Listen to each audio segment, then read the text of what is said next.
Hey everybody, Tim Tanker here again. Tim, Ithy James Wangertsman. I go by both names, whatever. Names are an illusion, right? Who even knows what we really are, So today I wanted to talk about depression. So, like I said before, I am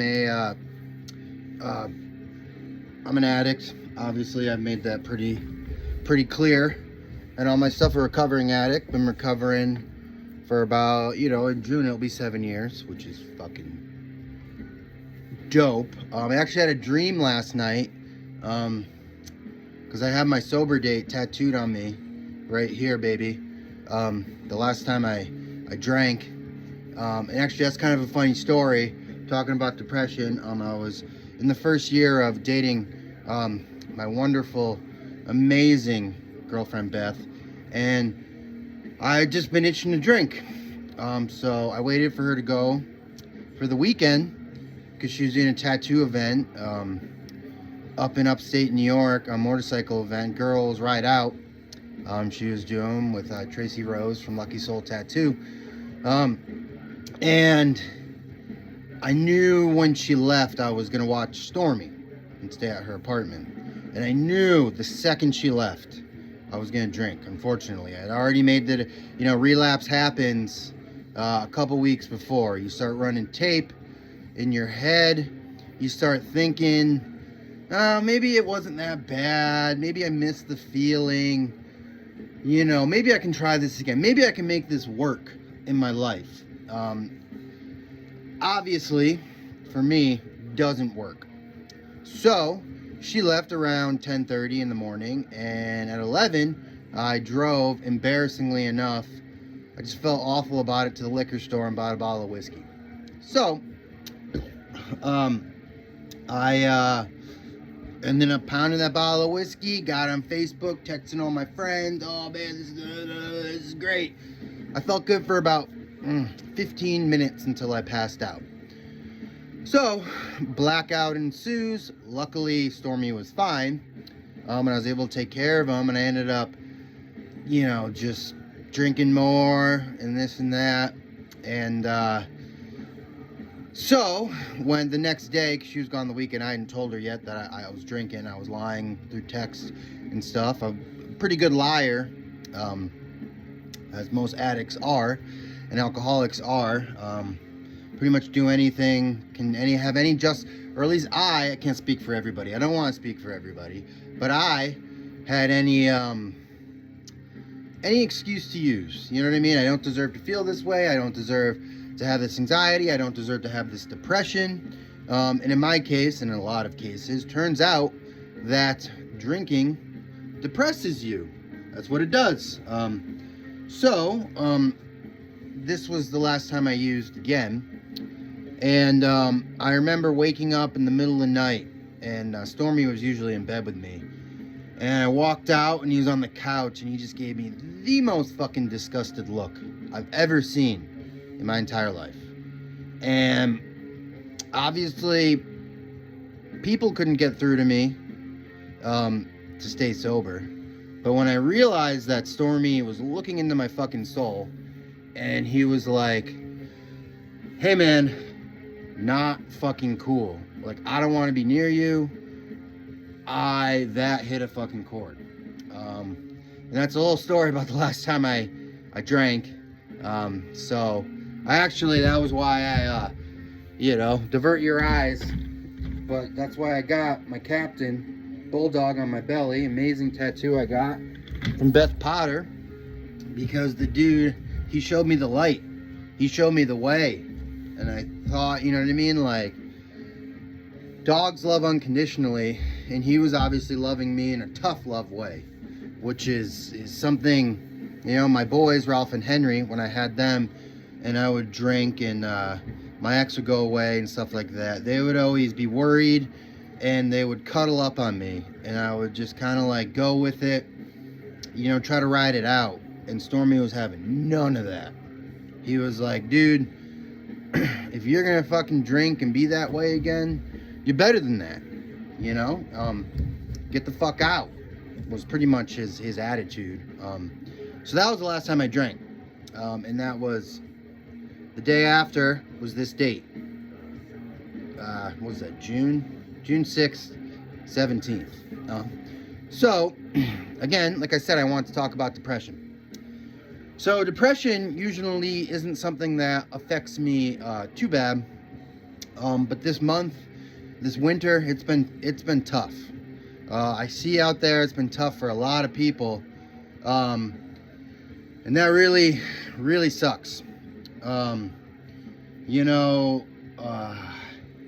It sucks. My since Luna passed, my waking hours, kind of seem, a little bit more depressed than I usually am, and I fight it by working on art. I'm at my desk right now. I'm gonna do a little woodcut action for you guys after I talk a little bit,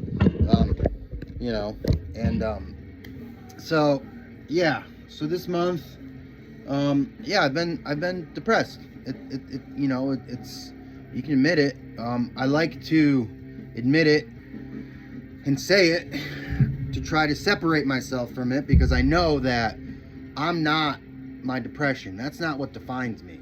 I'm not my anxiety. That's not what defines me. And funny enough, I was talking about before in my other video that I wake up and sometimes I'm like, oh man, you're a piece of shit. What the fuck are you doing? And I've actually rewatched some of these videos and I've been like, whoa, who's that guy? He's actually kind of nice. That's, I think he's a good guy. I don't know what you guys think. This might be incredibly annoying to you all, which, that's fine. You don't have to watch it.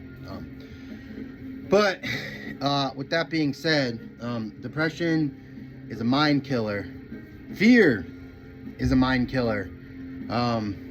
Anxiety is a mind killer, and I battle with all these things. I can rationalize it. I'm in this beautiful home. I have this absolutely wonderful, beautiful girlfriend, beautiful dogs. I'm an artist. I'm a thriving artist for the most part. I'm still broke and it's tough to sell stuff and do work, whatever. But my art's on track. I got my drums. I play drums and everything, and I work out and stuff. And I still have that existential dread of depression. And I look at depression kind of like the way I look at anxiety. It is like I said before, I heard on a podcast Obituary that it's like a cold. You gotta rest up, you gotta watch yourself, and you don't want to make too many decisions when you're in this mood. When you're going like this, you just kind of want to coast. And I got good at when I was first getting sober at trying to live. It's 24 hours at a time, and I would make that into an hour at a time, and then I would make it into 5 minutes at a time.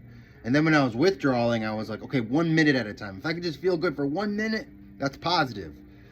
Positive that I'm going to come out of this. And you will come out of this. I will come out of this. Like I said before, it is my first really grief-stricken moment sober, where I haven't been able to numb my feelings, and the tape of Luna passing plays over in my head, seeing her like that, burying her and everything, which we wanted to bury her here because she loved her home so much, and we wanted to, have a ritual so we could say goodbye, and we have a little grave out there for her. It's great. I go to and say hi every morning. I know it's funny. I kind of hear her voice in my head every time I think about her. That's like, hey, Tim, I'm with you, man. I'm with you. I'm even more stronger than I've ever been. But I'm with you, So, back to depression. It sucks. It really sucks. Hold on. There's people that love you. The world is bigger than your own head. And that's a tough thing to realize sometimes. To try to get out of your own head. Really hard. Like I said, I said before, hold on, reach out for help. There's no embarrassment in it. Actually, I feel that as somebody who deals with, and people who deal with anxiety and depression and all the mental illness stuff, addiction and everything, you're almost fucking stronger, because putting on a happy face isn't your natural state, right? Like, I try to be happy and hopeful and positive, and everybody I meet, I try to meet with a smile and say something nice about them, you know, give them a compliment, make them laugh. But unfortunately, that's not my natural state. My natural state is to think of doom, think of depression, be depressed sometimes. And I'm trying to get that out of myself, which is why, again, I'm talking about it.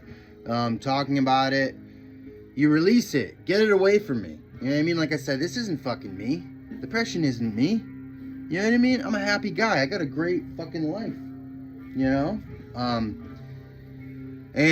So today I'm going to, very long intro, huh? I'm going to cut a light bulb. Here's the light bulb in this woodcut. And a light bulb for me symbolizes light. You know, we're all going for light. You know, we want light in you know, for me, it's almost like I'm searching for enlightenment. I don't necessarily know what that is. I mean, when I get there, I'll tell you. Hopefully I get there someday, you know, but that's always my focus, is to like enlighten my mind, you know, get rid of these feelings that have attached to me, you know. And my dad once said, and he helped me out a lot, because he's a very good, very smart man, very intelligent, very good thinker. He once told me, you know, you got to think of your emotions, these terrible emotions, as something that you acknowledge them. Like I said, you realize that's not you. That's not you to your core. You're a beautiful person. You're a great person. Everybody out there, you're fucking amazing. And you could do amazing things. You know, don't let the world beat you down because of it. And he always said to me, hey man, you get those awful feelings, you visualize this in your head. You go down, you take that feeling, you walk with it down to the river, you put it on a boat, and you send it the fuck away. He didn't say it like that, you know. I like to add, you know, expletives, if that's the right word. I don't know. I can make up my own words, whatever, fuck. But, you know, you send it away. You acknowledge that, you know, again, this isn't you. You're not going to feel this way forever. There are people out there that love you. And, you know, it will get better. Let's see. We got a good angle in here? Kind of. So, yeah, that's what the light symbolizes for me, you know. And it also symbolizes, like, thinking, right? I'm always thinking, you know. Kind of tough for me to live in the now, too. Because I'm always thinking, and ideas, in the words of the pissed, Mr. Al Pissed out there, ideas are bulletproof, you know. You always have those. And I learned in my group therapy that I had to do in my outpatient program, to kind of you got to change the way you're thinking sometimes, you know. You go outside in the morning, you let the dogs out, or just go for a walk, or get the mail, or whatever. You try to think about, we still got it there? Yeah, we still got it. Yeah, this one's kind of hard because I got to do circles. So, you think about it, and, you know, I just lost my train of thought. The train of thought has left me. So, back to the light. But, you know, that's why I got, you know, I talked about a tooth in my last one. That's why I got a tooth on my neck done by the amazing Eric Coffin. On the other side, I have a light bulb on my neck. Because, you know, it's like the yin and the yang. The anxiety, the depression, the tragedy. But there's also positivity and light out there. You know, you just got to find it. You know, and I mentioned something, one of this guy in group, one of my Eric, he was another Eric, not the tattooer. He was one of the counselors at my group therapy. And he once said, you know, like when you're driving home from here today, it takes something like, I don't know, like like 7 or 9 positives to cancel out a negative. And, you know, even if you're not feeling positive mentally, you know, you could still go out and be like, whoa, the sun's really beautiful today. That's awesome. There you go. That's a positive. You know, so I would always try to drive home from group being like, oh, cool, not that person. It's beautiful out today. Wow, that tree looks really cool. Or like, wow, that's a cool car. Just like, try to get your mind out of just thinking negatively, because, you know, my mind can go to very, very dark places. And that sucks. And my mind, with the anxiety mixed with the depression, you know, it almost seems like sometimes I'm in like fight or flight mode, which really sucks. And when I get that way, obviously I don't use anymore to numb my feelings. So unfortunately, I gotta feel it. I gotta let it pass. And a lot of times, this is what I do for panic attacks. So I lay down and concentrate on my breathing, you know, and there's some breathing techniques I do, you know, that help me calm down. So we're getting through this light bulb here. This might be a long video, unfortunately, guys. Sorry about that. Just because this light bulb is going to take a little bit of time to cut. But that's okay, you know. Hope everybody liked the Artie video. That dude is my rock, just like Stormy is, just like Luna was. Luna still is my rock, you know. I know she's still always with me. And that's awesome to think about. You know, but like I said, this month has been tough. It's been trying. Both Beth and I. And Beth, you know, she's a fucking workhorse, you know. So, you know, I hope, I don't know what I'm talking about, but that's okay. So we're getting to this light bulb oh, that's what I was gonna say. So Beth is a workhorse, and you know, everybody deals with their grief differently, and I feel like for Beth, same thing with me, just like going back to work is dealing with your, you know, is how you deal with your grief, you know. Like I remember, I think I talked about this in another video. Here we go. I'm gonna put an eyeball up here. I talked about in another video that when Luna first passed, I remember looking at my art and being like, I'm never gonna make art again. I can't. I'm never gonna work out again. I was in shock. I was that night. I couldn't sleep. I was cold, even though I was warm, and I had never ever experienced feelings like that before, that I haven't been able to numb with alcohol or drugs of some sort. So that was pretty scary, you know. And then realizing I talked to a lot of people, I made sure to reach out, which again is one of the most important things you can do, because it's like I was saying before, I'm a funny guy. I try to be positive.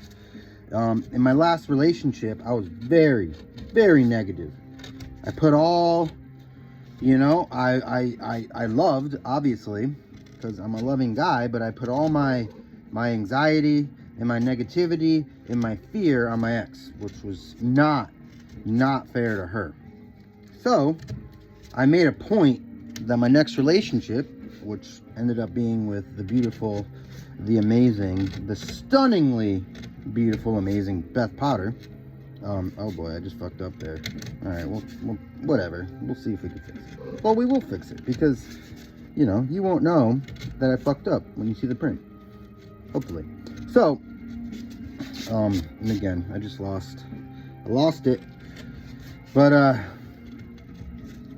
yeah, so I made a point that, you know, and even I remember my friend Paul, we used to work together. I hope my hat's not getting in the way there. He got so fucking sick of me complaining every day, and that's how I thought I had to deal with my, see, look, I fucked up right there. You know, but I'm gonna make it look like it was intentional. Yeah, that was intentional. Look at that brilliance, man. Look at this. Whoa. Your minds are being blown. So, remember Paul telling me, and this is when it was after Angel, my first dog, got passed, and I was using a lot of pills and drinking a lot and yada yada yada. So he was like, Tim, I can't fucking deal with you anymore. You just fucking complain about everything all the time, you know. And I thought, you know, I was afraid of everything. I was afraid to get up in the morning. I was afraid to go to work. I just had anxiety all day.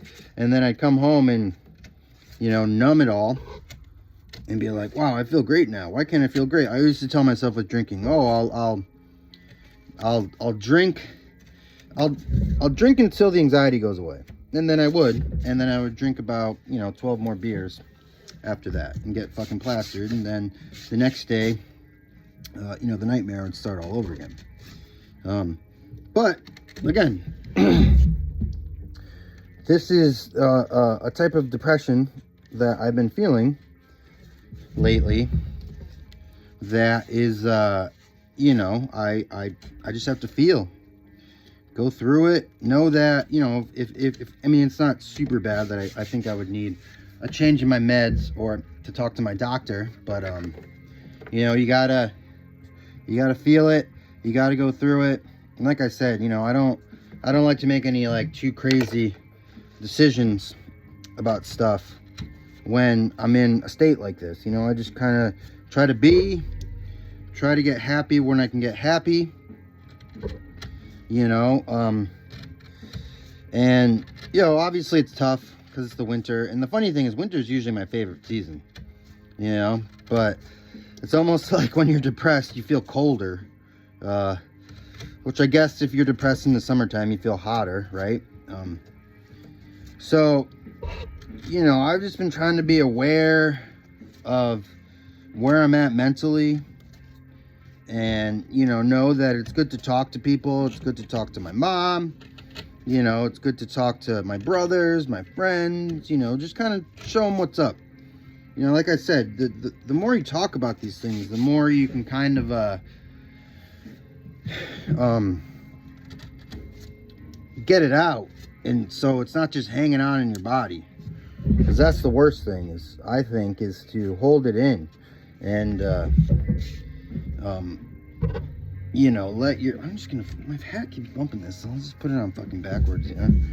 So yeah, the worst thing I think is to hold it in, because you know what, people fucking love you, and if they don't love you, they don't talk to you. So if anybody's, you know, talking to you right now and stuff like that, they love you. You know, I think we're all old enough, or maybe, yeah, to realize that, you know, you don't, if somebody, you don't like somebody, or, you know, which is fine, you don't have to like people. You know, a lot of people, I'm sure, well, not a lot, but I'm sure there's a few people who don't like me, and that's fine, I don't really fucking care. So, if they're talking to you, they want you to be good. They want you to be healthy, they want you to be happy, you know. And I realized too, look at this, look at that eyeball. Woo! Let's get it. Let's get it, baby. All right. So, oh yeah, oh yeah, oh yeah, we're getting it, we're getting it. My hand hurts a little bit. That's the, probably I got the terrible carpal tunnel.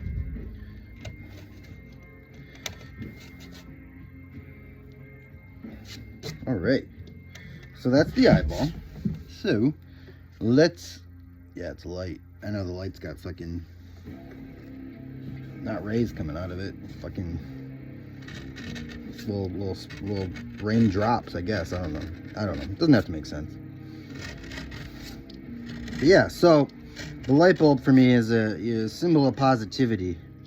You know, a symbol that even if I'm not there right now, I'm always trying to better myself. I'm always trying to be a better person to people.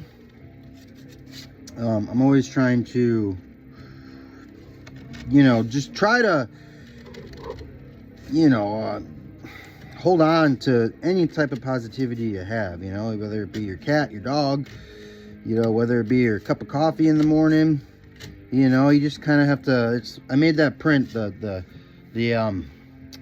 talking about the path to enlightenment. You know, and I do truly feel that sometimes, especially in this life, it seems like you have to suffer to get there.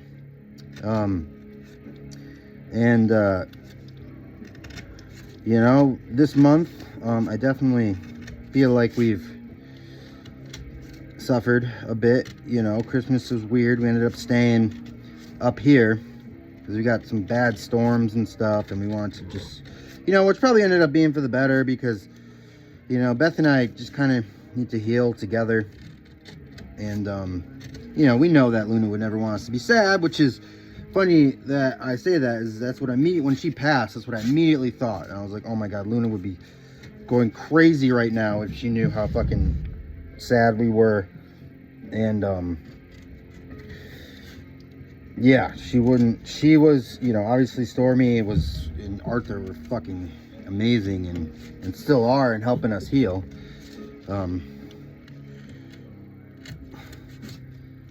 Yeah, she was, that's why we've adopted the term. My nephew, Anthony Grasso, is an amazing kid. Actually, dude, he's 22, he's a man. But he is, he always sends us a nice little text every day that says, with a picture of Luna, because he likes to take pictures. I'm gonna stretch out my hands a little bit. Yeah, they hurt a little bit. Oh boy. Getting old, you know? So, in that case, too, I was talking about those path to enlightenment. I don't think I've found the peace of mind yet. I'm looking for. I do feel it sometimes, which is awesome. So these, we're just going to do some big old filler kind of things. Big line. I think that's good, right? Yeah, maybe not. No, we're not going to do that. We're going to do another light bulb thing. Oh, and it's going to look like a heart. Ooh, hoo, hoo. Oh, but I cut the bottom off. Whatever, fuck it. Right? No, we're not going to make it look like a heart, though. We're going to make more. Like a light bulb inside of a light bulb. Whoa, and this one's got 4. So then this one's got 3. Look at that. I like to do that a lot with woodcuts. You know, thinking on the fly. I know that when I'm drawing them up, I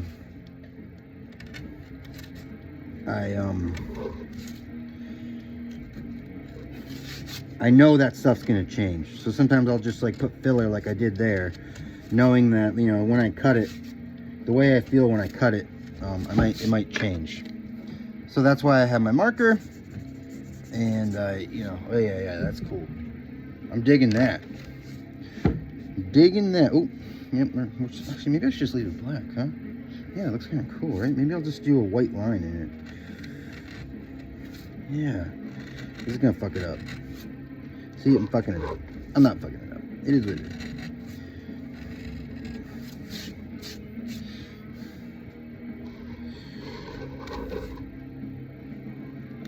Got a little Mourn on in the background. One of my favorite bands ever. We used to, my old band Oil Tanker, used to play with them back in the day. I guess it's, whoa, earthquake. That was my foot, I'm sorry. So again, like I said, the light bulb for me is, you know, my symbol of positivity. Yeah, I kind of fucked it up, didn't I? I don't know. Maybe I didn't. We'll see. Nah, it's not fucked up. Whatever. So it's my symbol of positivity, you know, symbol to just kind of keep on going. Keep searching for your own, and you know, everybody's peace of mind is completely different, you know, and I don't think it has any fucking thing to do with religion or your spiritual beliefs. If you're an atheist, you still want peace of mind, you know, so whatever you believe, that's fucking cool. We'll put a little, you know, we'll put a little circle here to make it look like this kind of fuck up is intentional. All right, so got my rag here again to get out all the stuff hanging on by a thread. I'm gonna grab my little shout out to Seltzer. Holy shit. I got a compulsion to drink, so I might as well get fucking hydrated, right? luckily I fucking hate soda. So that, you know, it's a funny story. When I first got sober, I thought, you know, holy shit, I'm gonna fucking lose so much weight, because I drink like fucking literally 18 beers a day I used to drink. And probably more sometimes. So when I got sober, I thought I'd lose a lot of weight. I think I told you everybody this story before. I don't know, whatever. I like to repeat myself, you know. So I ended up gaining a bunch of weight because I fucking was craving sugar, man. Holy shit. I didn't realize how much sugar was in beer, you know. Obviously it's pretty obvious, but you know, when you're not gonna shit talk your beer or your whatever you use to get high or whatever, you know, you're gonna fucking love it. You think you're in a relationship that's two-way, you know, and it's not. That thing is just fucking taking control of you. But I ended up gaining a lot of weight, a lot of sugar, and it's kind of funny. I fucking hated seltzer at first. So yeah, we're almost done with this light bulb. Just gotta get these. I like to not round out, but put a good edge on these lines. Yeah, I think it looks good. Right? Yeah, it looks good. So, you know, I didn't like seltzer at first. Yeah, all right, we got it done. Kill. That's a light bulb. You know? So, hey, here's me again. Get my hat on backwards. You know? I didn't like seltzer at first. But I always had a compulsion to drink. So, like, yeah, I'm glad it's been a tool for me that I can, use to just kind of like stay calm. You know, every time I open one up, just kind of settle down, chill out, drink one, again, get hydrated. But yeah, so like I said before, you know, I seem like to everybody else, I try to seem like a pretty happy, easygoing guy. I mean, I am very easygoing. I like to be nice. It's like a quote I heard on somebody, maybe it was Robin Williams or something, but it's just like, one of the reasons I try to be nice is because I know how awful it feels to stay in your bed all day. Stay in your bed for 3 days because you're so fucking depressed. I know how it is to just like get up and stare at a fucking wall and you have no fucking clue what to do. You know, I've been there. The darkest of the dark places I've been, whether it be through my depression, my anxiety, through withdrawal. That was fucking tough. Through being in the hospital, through losing everything, and then even in the same thing, even through getting everything, and then feeling depressed sometimes. You know what I mean? Because like I said, rationally you're like, well, I shouldn't be depressed. This is life is amazing, but your mind is tough, and I feel like your mind is always kind of telling you the wrong things sometimes, which is weird, and I don't know why I'm wired like that. I don't know why we're wired like that. Like, I don't make much money, I never have, and like that's one of those things too in my head. It makes me depressed sometimes, and I'll be like, fuck, like I'm such a fuck up, I don't make enough money, blah blah blah, you know what I mean? But it's just like, you know what I mean? That doesn't make me a bad person, and that's realizing that doesn't make me a bad person is hard to get through. And again, like I said, I like to acknowledge my anxiety. I read something, as you can call it a name. I don't know if it works yet, but so I named mine Angus. My anxiety's name is Angus, right? And I'm like, when it comes in, I'm like, Angus, just fucking go, man. And I decided my depression's name is Donald, which, see where I got that one. And I'm like, Donald, get the fuck out of here. Like, you aren't me. I don't need this. And sometimes, too, when it gets so bad that I feel like I'm fucking dying, right? And I'm so scared. And I'm just like, I don't know what's happening. And then I'll force myself. I'll force myself to work out. This month I've been forcing myself to work out a lot. It's getting easier every day. Like yesterday was a great one, and then I work out and I'm like, yeah, dude, like, you're good. You didn't die.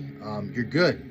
You know, and all that. It's almost like you fixate on the way you feel so much that you need to do something, whether it be hiking, whether it be anything, snowboarding, I don't know, playing music, making art, sewing. You need something to separate your mind from the depression, from the anxiety.